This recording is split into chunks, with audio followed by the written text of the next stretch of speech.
Hi, everyone. Namaste. It's good to see you today for the Awareness Podcast. I am super excited about this podcast because of who I'll be interviewing uh, with you today, and what she has to talk about is near and dear to my heart, and has been for 15 years at least, and even prior to the 15 years, because I've been on the spiritual path for nearly 40 years, and A Course in Miracles for the last 15. And this woman she's had similar background, similar Christian background, but she's expanded her background to go beyond Christianity, beyond A Course in Miracles, and then back to A Course in Miracles. And I would say that she shares my love for A Course in Miracles. I don't know if you could love it more, but everyone, please welcome Amy Haible. Hi, Amy, and thank you for being here. Hi, Bill. It's my pleasure to be here. Thank you for having me. Well, before I look forward to getting into our discussion, but before I get into that, I do want to give a little bit of a plug for Amy. She's really a volunteer for the Center for Awakening. She's been part of our different broadcasts that we've had at the Center for Awakening, formerly known as the Teachers of God Foundation. And she's written a book called Training Wheels, which is also about A Course in Miracles. And in my mind, it's a more progressive, a clearer understanding of A Course than even the Course is. And now I'm a purist for the Course. I love the Course. I started with the Blue Book. I went to all the other books, the Sparkly and the Pearl and the Purple edition when it was published by the Circle of Atonement. And Amy really shares a high interest for the Course, and I want to tell you just a little bit about Amy before we start our discussion, because she's also pretty smart, and she has a master's degree in urban and regional planning and a master's in transpersonal psychology from Atlantic University. And she left her position as a field office manager for U.S. Senator William Cohen to raise her daughter and pursue her lifelong interest in spiritual studies. Amy's teachers have been wide-reaching, including Seth, Jane Roberts, David Hawkins, Eckhart Tolle, Byron Katie, Nisargadatta Maharaj, Ramana Maharshi, Rupert Spira, Francis Lucille, and many others for whom she is deeply grateful. And Amy has been a student of A Course in Miracles since 2010 and is the author of Training Wheels, an experience guide to the daily lessons of A Course in Miracles. She lives in Harpswell, Maine, where she continues to teach, write, and study the non-dual path. And that also tells us she's also pretty smart. She might be smarter than many of us. And I'll include myself in that. She's also fun, and she's also open-minded. And Amy, that's the one thing I really love about you is that you really have an intelligent curiosity, and you have an equal love for all of these great teachers that I mentioned. I love all of those guys and women. And one of the things that I really enjoy with you is how we both agree that the non-dual, the Advaita non-dual integration with A Course in Miracles can be very helpful for people. Indeed, very helpful for people. It was really helpful for me. I, like you, I studied A Course in Miracles, and I would say this: the test of a spiritual teaching is whether it changes you or not, whether it makes you happier or not, whether it makes your relationships better or not. And A Course in Miracles says that right up front. Have your experience with this. It's what the Buddha said. Don't trust any teacher. You can listen to them, but have your experience and trust in that. And that is what A Course did for me. I mean, I like you, Bill, I was just hungry for spiritual wisdom because I wanted more happiness in my life. I wanted more balance. And so, my first really true spiritual experience was I went to high school in Anchorage, Alaska. And during summertime, one summer I went up to visit a friend of mine, my best friend, Lacey, and she lived in Kodiak. She was commercial salmon fishing there. And so she met me at the airport in Anchorage, and we flew over. And then I didn't really know this, but she was doing some illegal things in that venue, and she left me for 3 days in this cabin at the edge of the woods, and I just had to fend for myself. And that's when I read Jane Roberts' Seth Speaks. And I mean, it was the perfect setting because I had no clue when she was going to get back. And I read that book and I was like, this is true. I knew it was true. And you create your own reality. And that changed, that really opened things up for me. And then I went back the next year, and I went to Carleton College in Northfield, Minnesota, and they were wise enough to bring a Buddhist teacher in. And so I was up at 5:30 meditating every morning for a semester. And that also really changed me. But A Course in Miracles, going through that year's mind training program in the workbook, it shifted everything for me. And I knew it was true. I know it's true. Right, I know the right, path is the right path. right. So did you find the Course after all those other teachers, Seth, David Hawkins, Eckhart Tolle, Byron Katie? Did you find the Course after them? Yes, I found it after them, which is exactly what the universe wanted. Because if I had read the Course before then, the patriarchal language is a major turnoff for me. I don't like the personalization of God that it does, that the language in the Course uses. But I had done enough work to know that what the Course was teaching was true. And I just move beyond the language. And I loved it when Helen Cronkite actually wrote her own version, which was No, Liz Cronkite. Liz Cronkite. Thank you. Yeah. And actually, she was a little bit of the inspiration for me to do Training Wheels, because I wanted to take what joy the Course had brought me and just the beauty of the teaching, but make it more accessible for people who might also have been turned off by the language the same that I was. I mean, my whole goal was really spirit driven. I didn't do the Course. It did me. I guess I would say that. I didn't write the book. The book used me to write itself. Right, right. I know that, Bill, because writing it took me 2 years to write it. And every morning I would get up and go for it. And it was like this pure joy, absolute pleasure. Yeah, yeah, I get that. And also I get that from your book. And so for you all that are watching on YouTube, this is what it looks like.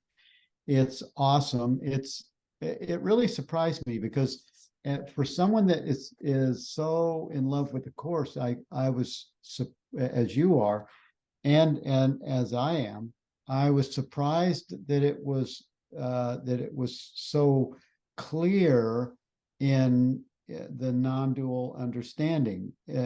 Most people that just are in love with the Course don't have the clear non-dual understanding as I see and as I read in your book. And as I hear from you, you have a nice balance of the Advaita non-dual with the courses pointing to the non-dual.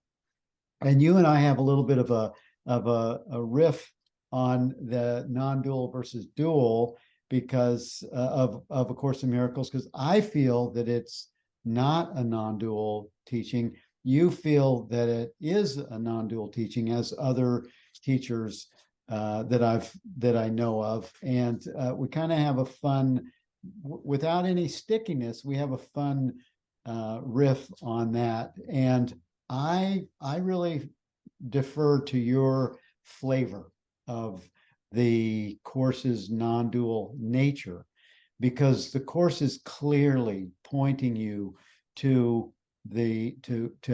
undo the obstacles to the awareness of love's presence, to the awareness of your true nature.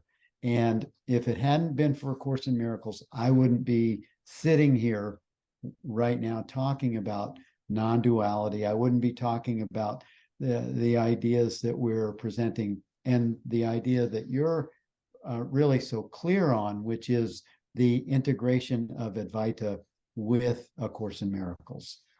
Yeah, I really don't disagree with you. I think that there's a lot of duality in A Course. It's a progressive duality to non-duality, but we start out chapter 2, verse 16 of the Bhagavad Gita: the unreal has never existed, the real always exists. And the Course, nothing real can be threatened, nothing unreal exists, herein lies the peace of God. I mean, how did those two sentences or paragraphs come out of two completely different traditions? I don't think Helen read the Bhagavad Gita. I don't know that she did. I don't know that she didn't, but whoever was channeling that through Helen, whoever was providing her with that information, or the apparent self that she presented, it's the same voice. So, Yeah. and I said this to you earlier, and Adyashanti really pointed this out for me. In his teaching, he said the Christian concepts of sin and guilt are so deeply embedded in most of us who grew up in Western Christian tradition that it's a heavy lift to get that out of the way before you can really start saying, as Rupert did so beautifully in one of his teachings, getting the woman who asked, who said, I don't really feel that I'm one with God. And she really, it's funny, he just popped up on my email, getting her to really understand, yes, God is I am, and that I am, and Yes. but so Helen and Bill Thetford, the apparent translators, had a heavy lift to get rid of that sin and guilt, so that it could reach the mind, because that's a pretty wet blanket around the Christian heart. Yeah. Well, the ideas that are offered with A Course in Miracles do bring you to the experience that everyone is looking for, that everyone is looking for freedom or happiness. They're looking to be relieved from the heaviness that comes with the human experience, with all of us, male, female, highborn, lots of money, no money. Everyone is looking for happiness. They're looking for what it is that's going to make them happy. What's going to bring me out of this funk? How can I love myself and my neighbor? How can I have the experiences that are maybe draw us to do the things we don't want to do? And how can we have an experience of happiness of doing the things that we do want to do? Yes. Yeah. And this is really to your point. A Course in Miracles takes us right up to the edge in terms of really understanding our true nature, really understanding what the blocks to love's awareness or love's presence are. It really, and we can talk about this a little bit more. I'd love to talk about it at some point, about how Helen and Bill's expertise in psychotherapy and sort of the science of mind in that way really provides a profound teaching on the obstacles of the ego. It's a really phenomenal inner map that I think we should explore more at some point. But what A Course does is it takes you right up to the edge, but then non-dual teachings of self-inquiry take you and just flick you right over that edge. They push you out over the edge Pick you, because, yes, you know, it's yes, okay. Well, who am I? Who does it benefit to think this?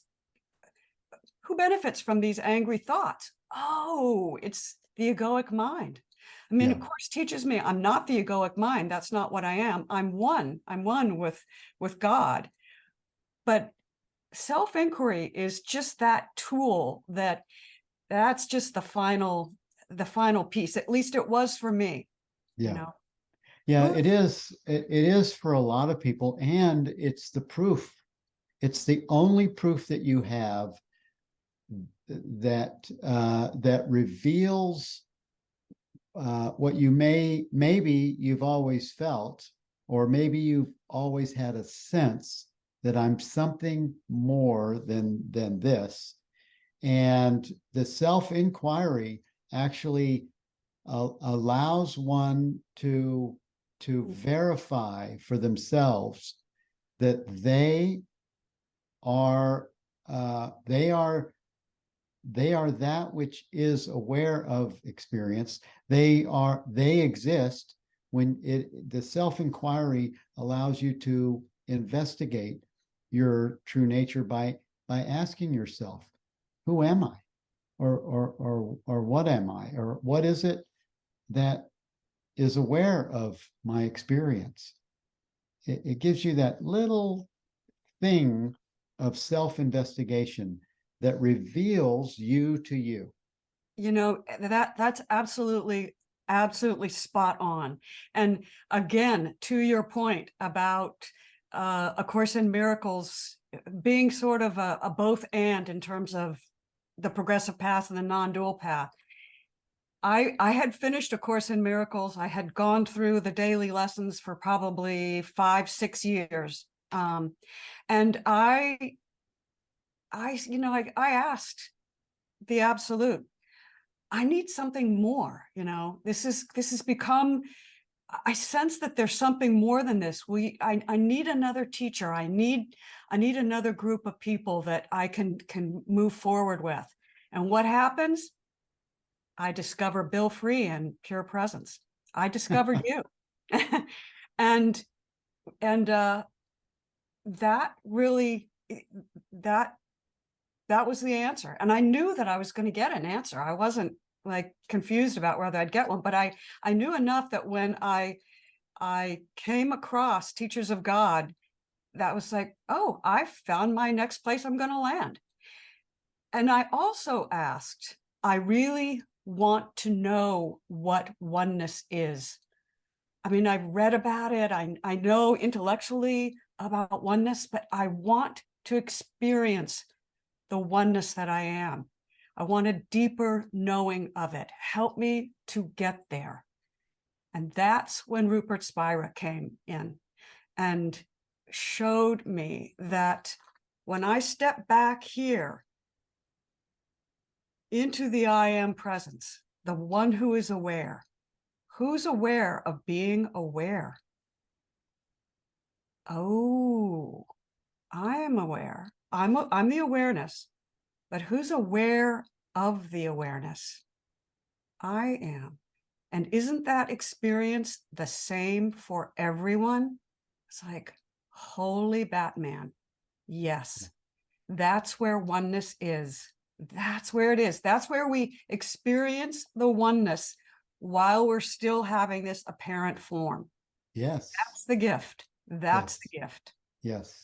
Yes. And this is really important, because until you have your own verification and your own self-inquiry, ask the universe, that works. Tell me what oneness is. I really got to know.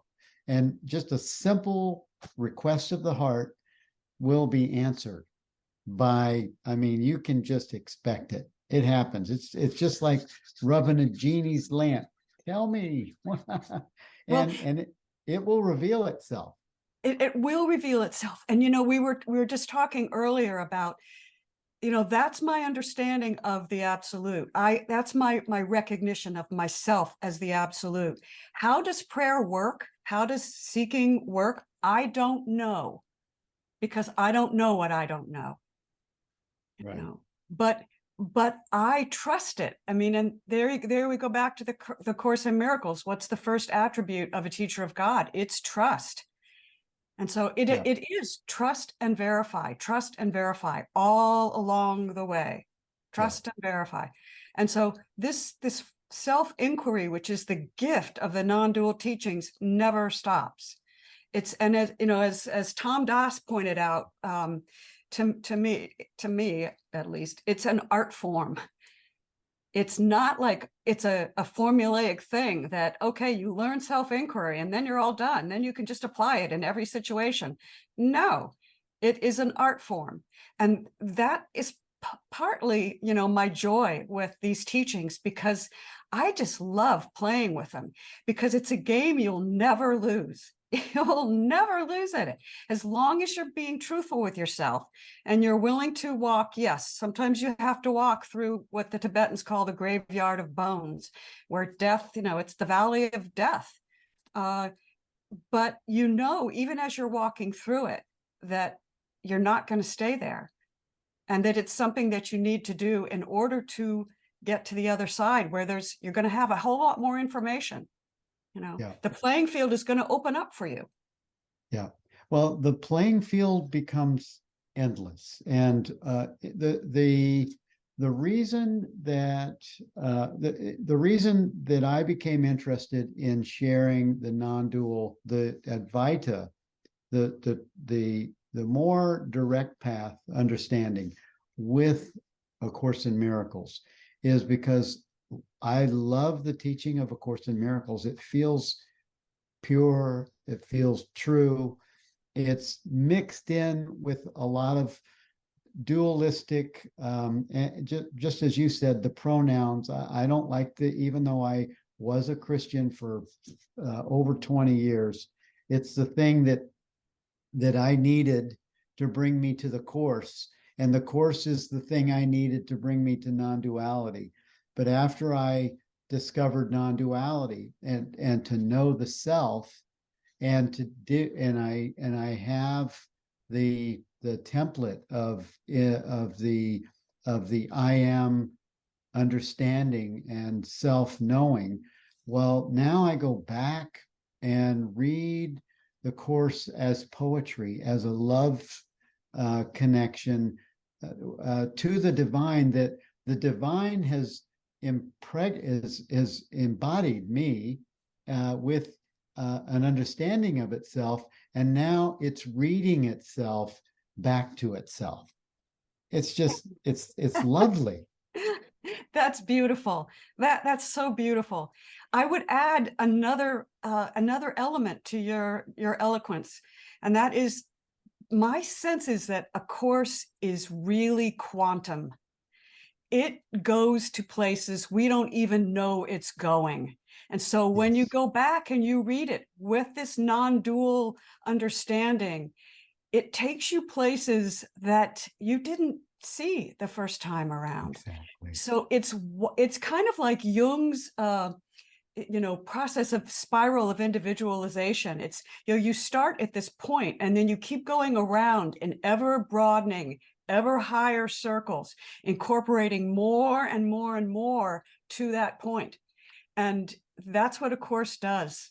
I read it differently than I did the first time, because I know more now. Yes. And I do too. And the deeper you go, the more expansive you realize that there's material in A Course in Miracles. I think I read and something's not right. It's probably because I'm not there yet. Yeah. I'm not at that other that deepening understanding. Yeah, I think that's Yeah. true. I think that's true. And one of the things I look forward to doing in this 4 o'clock class on Thursdays is doing that with a group of other people, because coming back, there's so much joy in doing this and going back through the text and rediscovering it together. Everybody's going to see something different because we all have different experiences. So the richness that we will bring to that review and rediscovery together is going to be, I think it's really exciting. I'm going to look, I look forward to doing it. I don't know who will be there or, how it will unfold, but I trust it will be, it'll be great, whatever it is. But for me personally, I'm sort of doing it for selfish reasons, because I love the people who you have gathered in this Center for Awakening. They're just all so amazing. And to go through the course together with them, some of them know more about non-dual teachings than I do. Some of them know more about A Course than I do. And so we'll bring all of this richness of experience and wisdom together.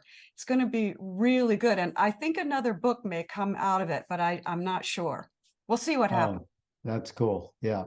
Well, I mean, I really, I'm gonna be in many of your classes. I can't wait for it to start, and mostly because I feel there's an important, there's a real important connection with the understanding of non-duality, with living awakeness.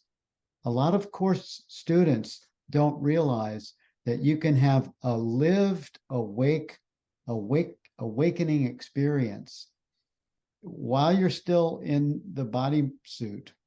You can live as Christ vision. You can, and it's funny, when I first read the term Christ vision, I'm thinking, oh my God, I want to be able to see with that Christ vision. You can't see it. You can't see but to know that awakening, the terms that are in the course are so clear when it talks about enlightenment is but the recognition of what you are always. So full stop right there. What are you always? You are you always. Always the I am. I am always this. I'm You are always always this. Yes. Always. And to know that is to go beyond concepts. Yes, indeed. And that is why the direct path is so amazing. That takes Yeah. you directly to the truth. Yeah. And that's just such a gift, such a Yes. gift.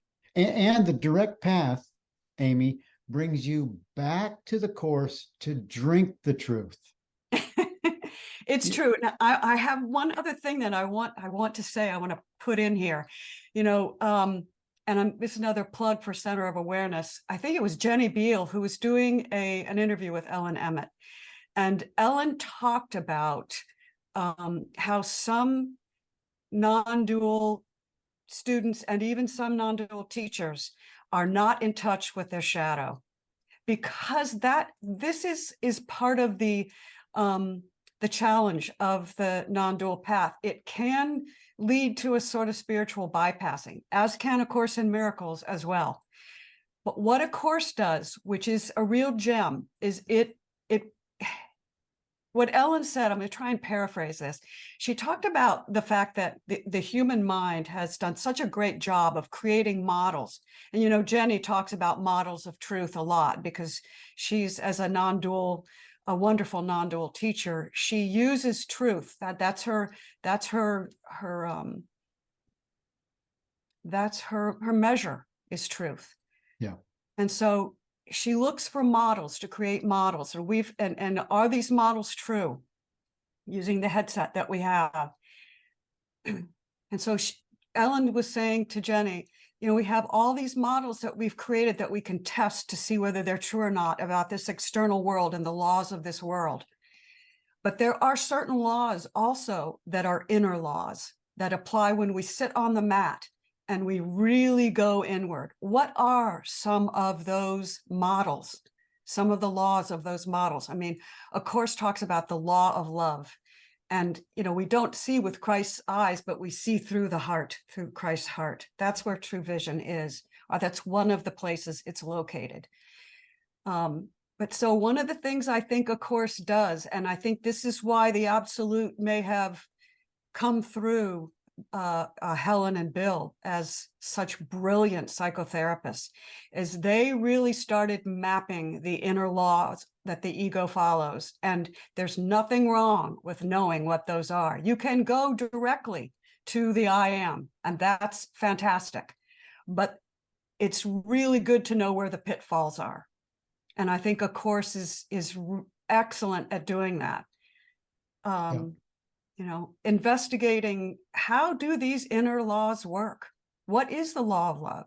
And how does it work? I mean, how do we were talking the other day about how we need to use the mind. Atmananda talks about using the mind to go beyond the mind. And that's exactly what A Course is doing. When it really delves, it goes into the weeds, maybe a little bit more than it needs to, but it's kind of good to go into the weeds. You need to do that in order to find your way out. Yeah.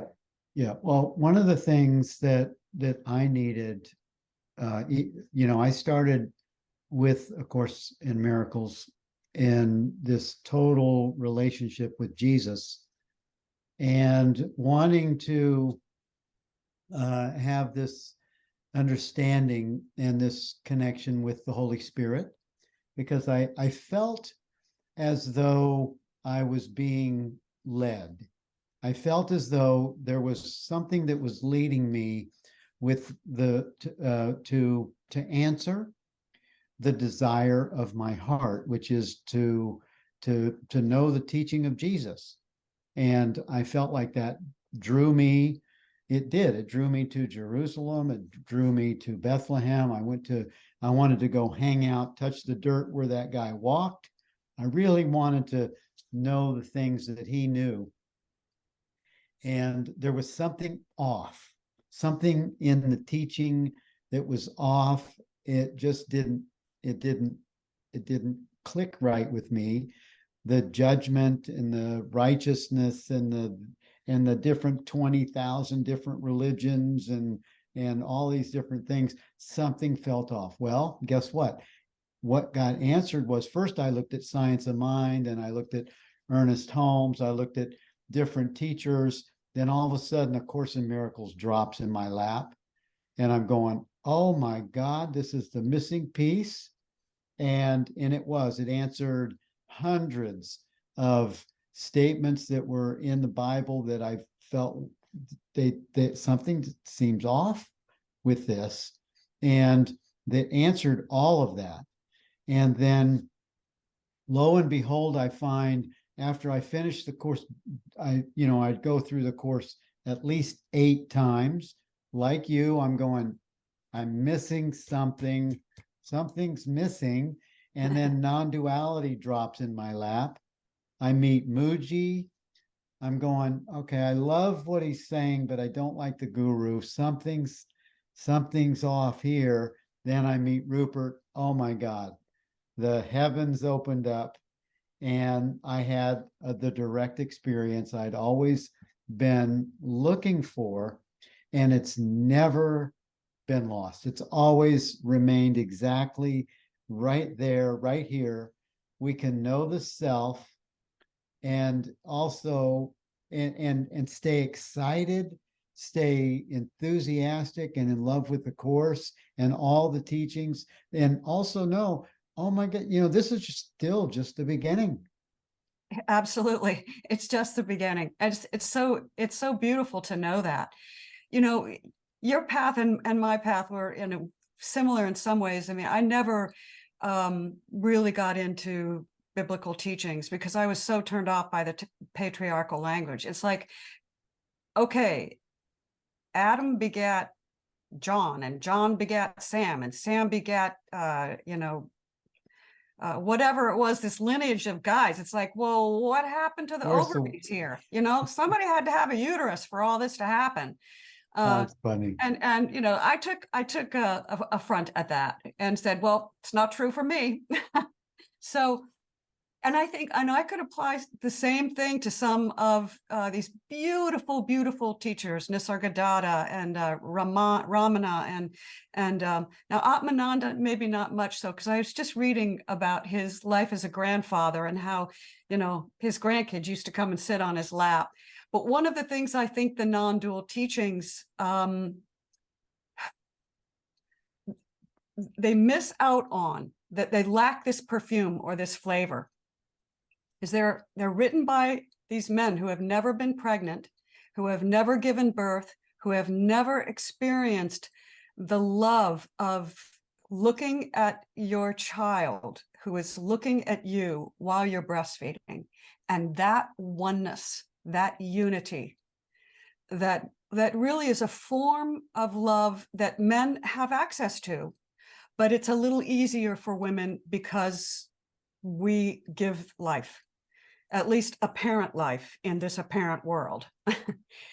And so the non-dual teachers the men could not have done and brought the gift that they brought in realizing the big S self to the world if they had been moms, because they wouldn't have had the time or the wherewithal. You just can't do it. You have Right. to, you have to go have that time to just really be selfish and focus on yourself and go in. But I think what's happening now, and what the Center for Awakening is doing, is really bringing those truths and those teachings into daily life, because they don't do any good stuck in a cave somewhere. They have to be taught on the level of daily living. And that's Yes. where I will say A Course in Miracles and these non-dual teachings combined can cover enormous ground together, because the progressive path really helps take the householder, the mom, the wife, the husband, the father, the worker, into situations in daily life and really apply it. Not that non-dual teachings can't do exactly the same thing, but I think the two together really can cover a lot of territory. Yeah. Yeah, I totally agree. And it was the thing that I needed, was with the outward facing path. The teaching of Rupert allowed me to have that mystical experience that often comes. People often get it from meditation. Many times they don't get it from meditation, but I found that I was having that inner experience of presence and awareness for many years, and feeling like I could only get it if I was quiet, eyes closed, in a quiet space, and missing the part that's actually in A Course in Miracles, that's in the chapter, the chapter that talks about I need do nothing, where Jesus in consciousness said, even in all your busy doing, you will be in the quiet center of the storm. And that's what he was pointing to. He was Exactly. pointing to, you can be in the quiet center and still be in your busy everyday life, experiencing the activities of the person experience, and not lose your quiet center. Exactly. Yeah. Exactly. Yeah. I actually found that available after I met Rupert Spira at one of his retreats in 2018. And I came out of a meditation where he invited us to include the physical activities, the form, the building, the outside, the person experience, to include that in your meditation. And when that happened for me, there was an awakening that happened that was where God takes the final step. Mhm. I get that. I grok that. And and really appreciate that. And that's actually, Bill, that's where we need to go now. That's where humanity needs to go. This is the next step.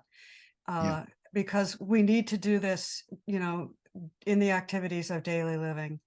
And I can be, and I was sort of not going to bring up the forgiveness word, because I think you and I, this is where I think we agree on the definition of forgiveness. But I will say this, I can be really angry and having, because I'm a very emotional person, and I can be feeling experiences of anger, and I can go back and say, okay, who's having this experience?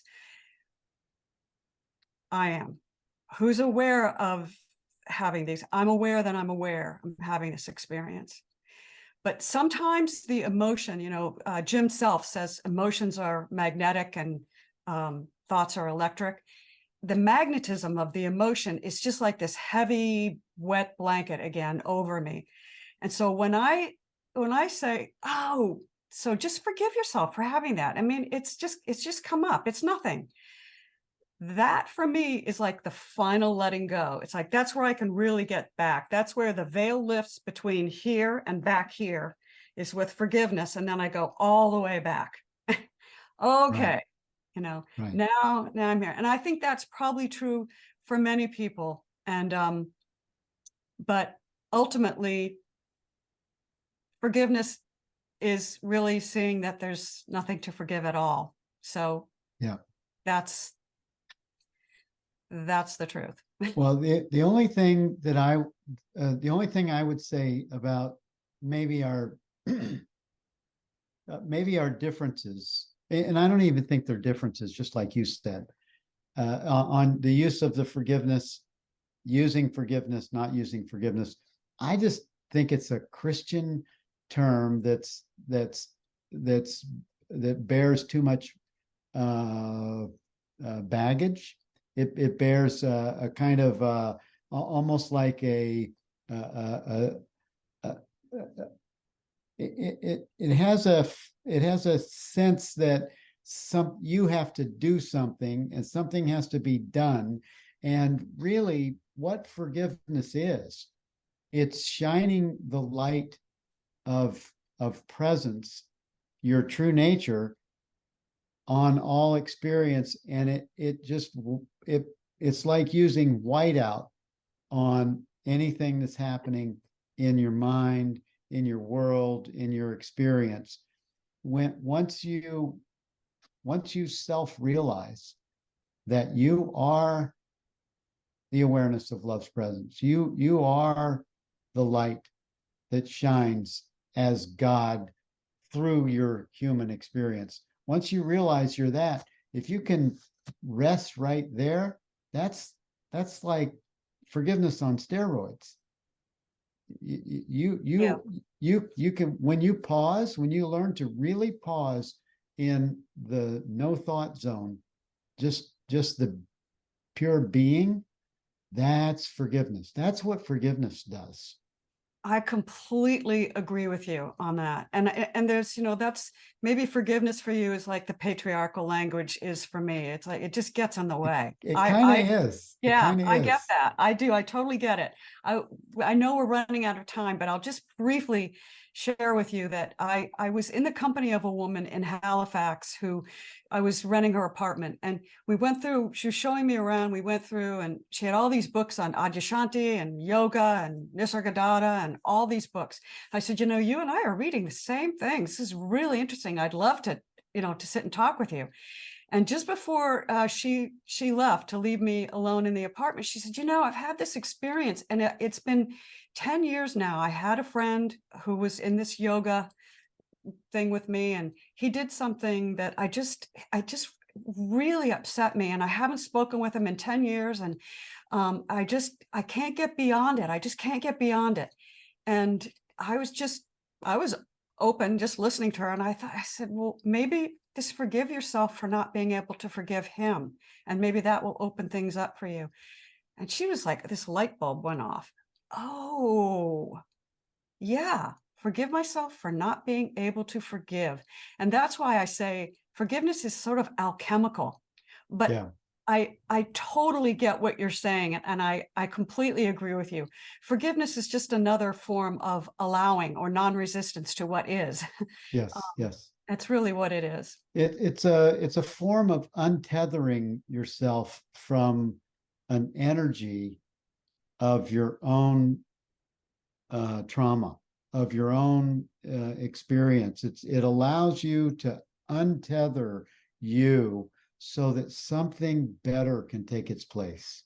It does. And what I love about it is it brings love into the formula. You know, you're untethering yourself, but you're not untethering yourself with nothing to nothing. You're Yes. untethering yourself with love to love. Yes. Yeah. Yeah. It's a beautiful, I mean, I I love what it did for me, because when I first did the course, I did it like at least 8 years in a row. And I was using forgiveness a lot. And I was using it. I forgive you. I bless you. I forgive you for what I believe that you did to me. And I used it as mantras. I used it as a self-help kind of a healing mechanism.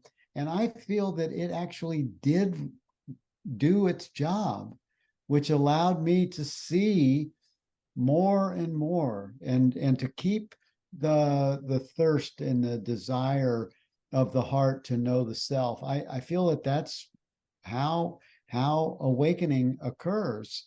For me, I needed the Bible to take me away from drugs. I needed the course to take me away from the Bible. I needed non-duality to help me to understand the course. And now if, like the teachers that you mentioned, I love all those guys. And I think this just awakening is the beginning of what life was always meant to be for all of us. I can't say it any better than that. Yeah.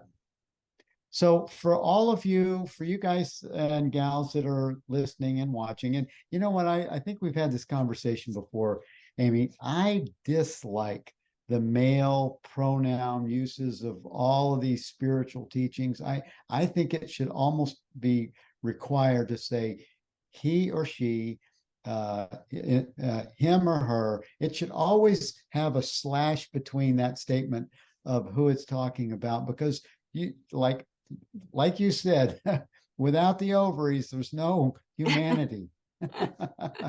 Well, you know, that's true. You know, when I go into who am I, that's too personal for me. It's more, as you said, I think in the beginning, what am I? Because I'm not a person. Yes. I'm not a daughter. I'm not a woman. I'm not a wife. I'm not any Yeah. of these things, you know, Yes. that I seem to be. And Yeah. that's really tough for a lot of people. You know, I was Yeah. talking to my sister-in-law yesterday about that, and I was telling her that's kind of how I see it. And she was kind of like, what? But Yeah. That's a big leap for someone that's not on the path. it is. And it's even a big leap for someone that's on the path to, you only need to do this for a second. You only need to do it just for momentarily, for an instant, to recognize that you're not this bodysuit. You're not this, and you're definitely not this gender, and you're definitely not tied to the elements of time and space, because you are that which is without form and without limit and all encompassing. And the only way that you can recognize and realize the truth of that experience is through these series of understandings, teachings. You get this from A Course in Miracles. You get it from the non-dual direct path. And when you combine the two, like you're going to be inviting us to kind of look through in your Advaita in ACIM classes, And it's what we're really all about at the Center of Awakening. We're really not interested in a specific teaching. We're really interested in folks that are that really want to have a lifelong direct experience of their true nature, and take God that bless back you for it. to your, pardon me. Yeah, God bless you for it, Bill. I mean, you're the work that you're doing, and that the people that you've gathered around you is just, it's such a gift. It's amazing. Yeah, It's it really amazing. is. Well, all I did was rub the genie and say, help me to uh, help me to help other people to have this understanding, and really not make it religious, dogmatic, single teacher focused, or single tradition focused. I love all the isms, including atheism, because I think there's an open space for everyone to have this awakening experience. And in order to do that, there can't be any limits, or you can't have reservations that these guys or gals they can come in, they can wake up, but they over there, no, they're screwed. You have to have an open space and an open heart for everyone to have their own direct experience. Everyone deserves to know the truth of who they are, and to know the happiness, to know directly the happiness that they seek. That's right. And one of the attributes of truth is freedom. Yes. And that can't be overstated. And I've had this discussion with some really strongly Christian folks who they don't understand that. They think that if everybody's free, then who was it? The new Speaker of the House who said man, of course it was man. Oh, Johnson. Yeah, Johnson. Mike Johnson. Man is inherently evil. That was what he said this morning, which I thought, oh my goodness gracious, I got to talk to Bill about that on this podcast. But so that is just the question is, if man is inherently evil, then freedom is an oxymoron. We can't have freedom. We can't. Right. Men, mostly men, have to follow these rules. Otherwise, they're barbaric. But women too. I mean, we're all that way. But yeah. No, freedom is an attribute of truth. But another attribute of truth is, the truth is oneness. So what I do to you, I do to myself. Exactly. That goes hand in hand with the attribute of freedom. What I do to you, I do to myself. Therefore, let me pay very heartfelt attention to what I do to you and what I do to myself. Because what I do to myself, I do to you. And that's that old adage, what goes around comes around. Yes. Right? Yes. And the karmic balance, all of those ideas, they've been coming to us for millennium of years. Yeah. Millennium.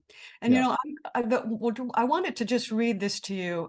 One of we're going to start going through the first part of the text, which is on, what a miracle is. And I just want to read this because this is the 24th principle of miracles, which I think says it all. It says, miracles are an interlocking chain of forgiveness, or we could say acceptance or non-resistance, which when completed is the atonement, is unity awareness, is the oneness, is the truth. Is your awakening. Is your awakening. This process works all the time and in all dimensions of time. Yes. Wow. Yes. And that's your first, that's your first class that you're going to start next Thursday? Yep. We'll be doing that. Great. Awesome. Well, I can't wait to hear, to see, and to participate in these classes. They're going to be awesome. And Amy, we've run out of time. Thank you for spending your day with me so that we can share these ideas with our audience on the Awareness Podcast and even beyond. And I appreciate it so much. It I'll is see you there. truly, truly my pleasure. Thank you, Bill. Thank you. Peace to you.